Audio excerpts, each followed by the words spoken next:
What's up, everybody? It's Chris here, and today we got a new deck list for everybody. So I know it's been a while, but work and everything else has been kind of going on. But with all that out of the way, we do have some new decks, and we're going to have quite a bit of videos coming out.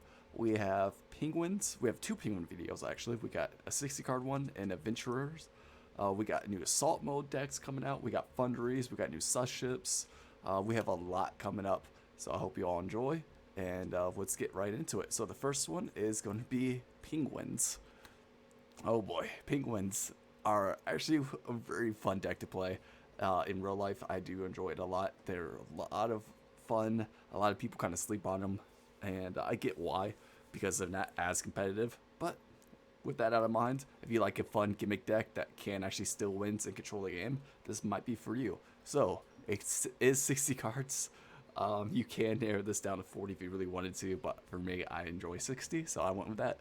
So we'll get into the card by card, and I hope everybody enjoys. So firstly, we do got 3 Gen X Undying. 3 Gen X Undying is kind of cool. Basically, if this card is normal summon, you could send 1 water monster from your deck to the graveyard. That's any water monster.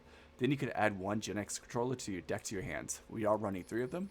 Then we got 1 Gen X controller, so we could add it to our hands. We got 1 Treeboard Frog. We are running a frog package in here, by the way. Really, so it's an easy way to get to totally awesome, but we'll get to that in a moment. So we got 1 Treeboard Frog. We are running 1 Puny Penguin. Puny Penguin is when this card is sent from the field to the graveyard. After being flipped face up, target 1 penguin monster in your graveyard, accept itself, and special summon that target. We got 1 Despot 001. This is for our Hulk and Aurora lines, and that allows us to get into Baron de Floor. We do got 1 Penguin Soldier, the OG himself. With this card, it says flip face up. You could target 2 monsters on the field, return those targets to the hand. You could return itself and 1 other target, or you could return 2 of your opponent's targets. We do got 2 Dupe Frog. Dupe Frog is when this card name becomes Death Frog while on the field. Monster your opponent controls cannot target monsters for attacks, except this one. When this card is sent from the field to the graveyard, you can add 1 frog monster from your deck or the graveyard to your hand, except itself. Then we got 3 Swap Frog. Swap Frog is you can special summon this card from your hand by discarding 1 other water monster. When this card is summoned, you can send 1 level 2 or lower water aqua monster from your deck or face up on the field to the graveyard. Once per turn, you can return 1 monster you control to the hand. You can normal summon 1 frog monster during your main phase this turn, except Swap Frog in addition to your normal summoner set. Really great card. It allows it to get on the field. You can dump Rototoad, you can dump Treeborn, you can dump any frog you need at that moment. Really good card to have. We do got, speaking of, 2 Rodent Totems, only 2 of them instead of 3. I think 2 is a really good mix. Can't be used as secret material. Doesn't really matter because you're using it for XC's fodder. This card name becomes Death Frog while on the field. If this card is in your graveyard, you can banish 1 frog monster from your graveyard and special summon this card. So as long as you have frogs, you can continue banishing them and special summoning them. That is not a once per turn. It's a really good card. We got the 3 Gen X Undying, as we already said. We got 1 Nope Penguin. Gwyn. Anyway, this card is really amazing. During either player's turn, when the effect of a penguin monster is activated, special summon this card from your graveyard. You can only use the effect of Nope Penguin once per turn. If a card would be returned from the field to the hand by the effect of a penguin card, banish it instead. Really good. You could get it to the graveyard very easily. Then on top of that, anytime your penguins would activate, it gets onto the field. Then usually it will summon itself, then the penguin's effect will activate, so you can start banishing your opponent's cards right away. We do got 3 Ash Blossom and Joyous Blinks to stop your opponent's max C's, stops them from doing searches. Really good, really important card. We are running 2 Glacier Beast Polar Penguins. So the Glacier Beast Polar Penguin here. If this card is special summon, you can target 1 monster your opponent controls, return it to the hand. If this card is on the field, is destroyed by battle or card effect, you can target 1 card your opponent controls, return it to the hands. Really easy way to cheat it out in this deck all the time. We're running 2 Ninjas. Ninjas flip. You can target 2 spell trap cards your opponent controls, return them to the hands. You can target 1 penguin monster you control, change it to face down defense position. Really great card. We're running 1 Cleric, just for a penguin name in reality. Not really necessary, but it's level 3, so it does come up. The effect almost never used. We're using 1 Christian Rosenix. I'm almost thinking about cutting this card, but it does come up every now and then.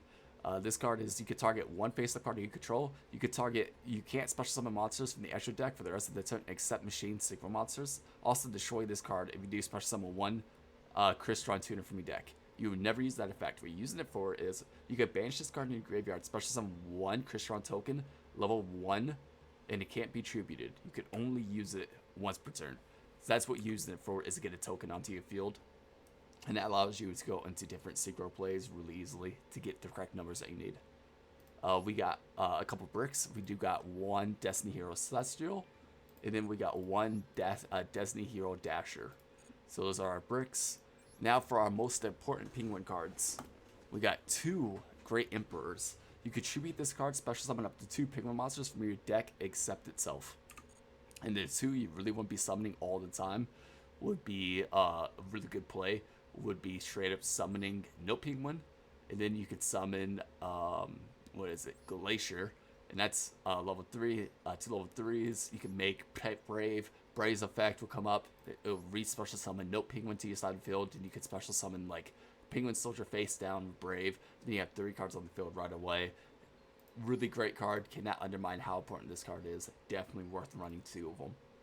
Then we got one of the other best penguins, Penguin Square. Or Squire. It can't be used as synchro material except for the synchro summon of a water monster. If a monster is set on the field, except during a damage step, you could special summon this card from your hand. Then you could reduce this level by 1 or 2. You could target one face down defense position monster you control, change it to face up defense position, and if you do, its effects are negated if it's a penguin monster. Unless it's a penguin monster. One of the best cards in the deck. Cannot undermine it. It's a free special summon almost every time. You could easily go into Penguin Brave, stupidly easy. Definitely worth running 3 of them.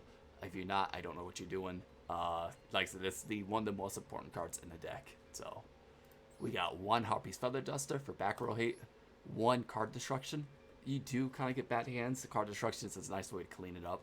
And it is a nice disruption for your opponent because they might need some cards in their hand. We got 1 Part of Avarice. You do get 5 cards, like 5 monsters in your graveyard quite often. So being able to shuffle back your penguins for resources and draw 2 cards, can't really undermine how good that is. We do got 1 Instant Fusion. Instant Fusion allows us to go into Sea Monster Theseus.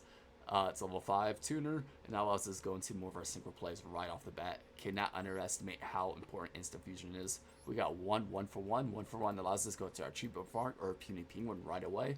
Really good card. Not the best, but it does come up every now and then, so definitely worth running. We got 3 Potted Desires. Potted Desires, you can banish 10 cards from the top of your deck face down, draw 2. Really good, allows us to continue getting into our cards faster if we need to. So, we got 2 Fusion Destiny. Fusion Destiny allows us to get into our Destroyed Phoenix Enforcer. Not our end boss monster at all, but it's a good backup to have just in case. This is a going second deck, and for that we got 3 Dark Ruler No More.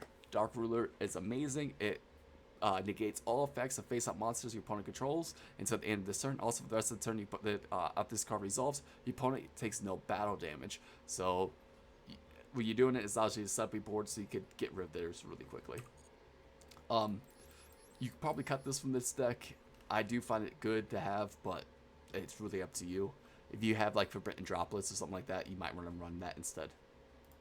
We got 3 Lightning Storm. Lightning Storms, you control no face-up cards. Activate one of these effects, destroy all attack position monsters, or destroy all spell and traps your opponent controls. Now, we do got 2 Fury of Raishin. Furies, you could add 1 Torrential Tribute from your deck to your hand. If a water monster you control would be destroyed by a card effect, you can banish this card from your graveyard to non-destroy that card. Really good. We got the best spell in the deck, Royal Penguin's Garden. Royal Penguin's Garden is, when this card is activated, you could add 1 penguin card from your deck to your hand except itself. Once per turn during your main phase, you could decrease level 1 penguin monster from your hand by 1 until the end of this turn. Then discard 1 card. You activate it, you add to your hand Great Emperor Penguin. Then you activate its effect, decreases Penguin's effect of Great Emperor's Penguin by 1 level, make it level 4, and then we'll summon it, tribute it for your Note Penguin and for your Glacier. At this point, you can synchro off into your Brave. It's a 1 card to Brave. Superly good, definitely worth running. So yeah, like I said, definitely worth it. One of the best spell cards in the for Penguins so definitely worth it. We got 2 Called by the Grave, get rid of your opponent's Max C, get rid of the Ash Blossom. We got 2 Trench of Tributes, that's our search target for Fury. It's a nice also Blanket Destroy. So, and last but not least, we got 3 Infinite Permanents. I think this card's really underrated. A lot of people aren't using it right now. You're going to want to be using it a lot more for Flunderies. That's all I got to say. Without Infinite Permanents, Flunderies is going to be very hard to deal with. So just an FYI, definitely want some type of negate for your opponent's turn, no matter what. And that's it for the main deck. For our extra deck, we got 1 Sea Monster of 3 CS, we got 1 Destiny Hero Phoenix Enforcer, 1 Penguin Brave. Penguin Brave is amazing. The opponent cannot target face down defense position monsters you control with card effects. You can only use the effect of following effects of Brave once per turn. If this card is synchro summon, you can special summon 1 Penguin monster from your deck in face down defense position. When the opponent activates a monster effect, quick effect, you can flip 1 face up defense position monster you control face up. So basically, you can synchro summon it, get any penguin you want, mostly penguin soldier, face down. The opponent activates a monster effect. You can activate Brave, and at that point, Brave's effect, no penguin from your graveyard will activate, summoning itself. You can flip Soldier face up. Soldier effect will go off, and you can banish 2 cards right away. Really great, definitely worth running. This card, cannot underestimate how important it is. We got 1 Shooting Rise of Dragon. This card isn't the best in this deck, but it does come up every now and then. We got 1 Burrowload Savage Dragon. You can make level 8s really easy in this deck. And just having a way to finish out games or having an Omni-Negate is really important. We got 1 Anticipator Risen. This card is really good. Its first effect of activate the top 5 cards of your deck does not come up. When using it for its second effect, when the opponent activates a spell, trap card, or effect while water monsters in your graveyard, quick effect, you can negate the activation and you do destroy it. That's what you're using that for. We got 1 Trishula. Trishula is an OG card. It's really good. When this card is synchro summon, you can banish up to 1 card from each of your opponent's hand, field, and graveyard. Really good, definitely worth running. We got 1 Baron the Floor. We got 1 Totally Awesome. Totally Awesome is amazing, really easy to make in this deck. Basically, it's a negate if your opponent activates a spell, trap, or monster effect. Quick effect, you can send 1 Aqua monster from your hand or face up from the field, negate the activation, and we're always going to have material to negate stuff. Really good Omni Negate, definitely worth running. We got 1 Crystron Hauki Firebrax, really great card, allows us to go into our Auroradon. We have 1 Marentses Coral. Marentses is a really good card. You can target 1 monster with 1,500 less attack in your graveyard, special summon it to the zone this card points to. Also, you can't special summon monsters for less than a turn except the water monsters. If this card is sent from the field to the graveyard, you can target 1 Marentses card in your graveyard, accept itself, and add it to your hand. You're only using this card for the special summon, by the way. We got 1 Predator Anaconda, still legal, so we're going to use it. We got 1 Apelosa, Bow of the Goddess. It's a good monster negate. It does come up every now and then, so definitely worth it. Then we got 1 Access Code Talker. This deck surprisingly can get a bunch of cards on the field, and having Access Code Talker to close out games is really important. So that's it for the deck, guys. I hope you all enjoy. We'll get into the games. We only think we have 1 or 2. Not too much. Lately, I haven't really been playing too much. But yeah, like I said, we are going to have a lot more decks coming up, so expect a lot more videos, and I hope you all enjoy. Let's get into the games. Alright, guys. Sorry about my last recording there. I had my fan next to me. It's kind of like 90 degrees in this room, so if you hear it in the background, I do apologize. But this first game is against Dark Musician, and my opponent goes first. Now, I'm going to pause this duel real quick. I did have Savage in my deck for a while. I ended up getting rid of it for Pot of Avarice, so just an FYI. So, yeah. So my opponent goes first. He activates Dark Musician Circle. He adds a bond between teacher and student. He activates Magician, meaning he normal summons Magician Rod. He gets Soul Serpent. We all seen these plays before. Then he sets 4. Okay. Well, good thing I got Harpy's Feather Duster. So he activates Soul Serpent. He is going to place 1 card from the deck to his hand, top of his deck to his hand. So he does get Oracle to the top of his deck, and I get rid of all of them. I do start out with Gen X Undying to get Controller. I activate Crystron to get a token. Feeling pretty decent, but not the great. At this point, I link off Gen X Undying and a token into a Coral. I activate Coral's effect. I do get back the Gen X Undying, and at this point I just go into battle. Not the best opener, but I don't really have too much. So my opponent draws. He does activate Oracle. He does summon it. Then he activates Soul Sever. He banishes it to draw a card. At this point, I'm going to Ash that because, you know, I don't want him to get more advantage. So, trying not to, but we'll see what happens. At this point, he's just going to attack over into my Coral Princess, and he ends his turn. He's not doing too well. I think he's bricked a little bit. Activate Fury. At this point, I do get a Torrential Tribute. Feeling pretty decent right now. I do go into Gen X Controller, and at this point, I go into my Penguin Brave. That's the one thing I like about Penguin Brave. It's just a generic card. So, you know, if you do get Gen X Undying and Controller out, you can go into Brave pretty easily. At this point, Brave's effects are going to go off. I do get Penguin Soldier onto the field, and I set Torrential Tribute. And I do end my turn. Feeling pretty decent about this. My opponent has to attack over Brave before he commits to anything, which is funny. Then he ends his turn. At this point, I basically won. I'm going to go into Garden. Garden allows me to get Emperor.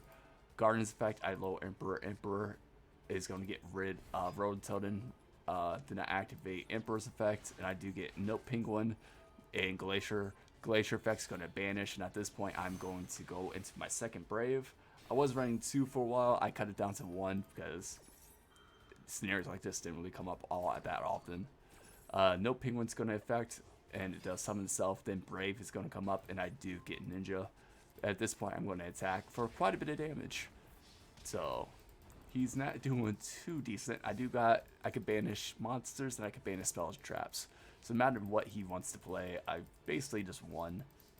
I got Square. Square's a good one. Activate Ninja. I do get rid of his Magic Cylinder. I was not expecting that. And then I just attack for a game, and I win. And that's it. I hope you all enjoyed the first game. I know not too exciting, but I enjoyed it a lot. We'll get into the next one. Alright, so this was during Gold 1, Gold 2, something like that. It wasn't Gold, not in Platinum or Diamond, but this was, I gotta say, I love this guy. He was playing Tribute Monarch, like OG Tribute Monarch, and bravo, I love this guy for it. So at this point, I'm going to use the effect of Swap Frog. I discard my other swap, and at this point, I send Rototoden into the graveyard, activate Swap, send him back, and I'm going to set Swap Frog. At this point, I'm going to normal summon my Square. I lower him by 2. I misplayed. For some reason, I think it's Swap Frog was at 3. I should have only leveled it by 1. I couldn't go into Brave. So instead, I go into Anaconda. I could have did totally if I wanted to also, but I just figured this would be the best play. And at this point, I get Phoenix Enforcer out onto the field. I do pop both my cards, just in case he has Super Poly. And at this point, I'm just going to end my turn because might as well.